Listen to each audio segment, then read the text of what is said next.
Greetings, YouTube. First off, I have to say that it's really exciting to see somebody beast moding Apocalypse in a fight, even unawakened Apocalypse. I just love it. And so when you can see this Act 7.1 final boss on this path, and you can see Mr. Carnage, Mr. Carnage Crawler, Mr. Night Carnage, all the Nightcrawler Carnage combinations. It's just nice to be able to see evade failed because Apocalypse is doing work. So Hell's Him 89 recently 100% explored 7-1, and of course we know from my 7-1 exploration that you can't really have a worse Nexus than what I got. So I'm really curious how this compares. I always try to vicariously live through these submissions and think, well, what would have happened had this been my account and this been my result? So you can see the 100%. He's got the path rewards, but now he's got the exploration rewards. Best thing for sure in terms of guaranteed value is this, the 25% Tier 5 class Catalyst Fragment Selector. And he forms a mutant Catalyst. I wonder who for. Maybe for the Apocalypse, he just beast moded out. Huh? How about that? Be pretty exciting. All right, so he's got that Nexus. He's got the 6-star 6 stones. But the big thing is we've only seen once this crystal give the same class as the selector, and it was because he had just formed one. So if we get yellow here, the algorithm is essentially speaking the exact same way, and it is.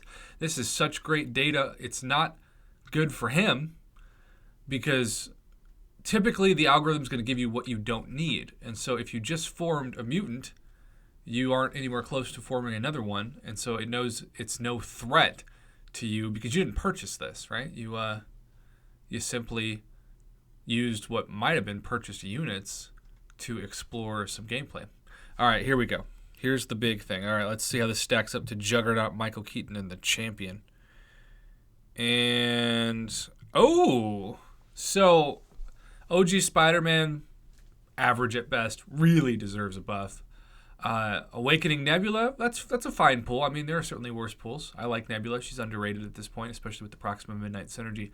But Havoc, let me tell you what. I've got a rank 2 6-star Havoc, and he literally wreaks havoc on the opponent once you build up to that special 3. And what I normally do is I just parry heavy, special 3. So I haven't seen this. I'm guessing he's going to choose Havoc, but all I know is that this is a million times better than my Nexus. Surprise, surprise. Havoc for the win? Yeah, there we go. There we go. So now, that's it. Apparently. Or maybe not. Maybe he's going to show us what he's going to do. So he has an Awakened Sunspot as well that he can use for that rank up. But Apocalypse might be his choice. I don't know, bud. Oh, you've also got a Mega Red Awakened? Talk about an embarrassment of riches, but he's selecting Apocalypse. So even on Awakened, it appears once he gets those Tier 2 Alpha, he's going to use it on him. Well, I appreciate you doing that because personally, who would you rank up first? Unawakened Apocalypse or Awakened Omega Red? I don't know what SIG he's at. Maybe he's at SIG 20 and that would make a difference. But let's just say for the sake of argument, he's SIG 200. That's an interesting debate. I would go Omega Red because I love him so much and I use him more. But I have a feeling a lot of people would disagree with me and go with Apocalypse. And that is your right to disagree, by the way. Feel free to.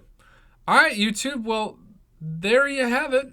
Thanks again to Hell's Him for this Act 7.1 exploration submission. It was definitely worth it for you. And it also, once again, proved the algorithm was correct in that chances are if you just form a Tier 5 class Catalyst with a selector, the crystal is going to give you the same class because it's the least threat for you to form something. Because keep in mind, if you form something that you're after, then you're less likely to purchase, say, a Tier 5 class Catalyst Fragment Selector bundle for $50 or $100 that Kabam will bust out in the next couple of weeks on average. It's just simply trying to make sure the economy of the game means there's an economy of the game to begin with.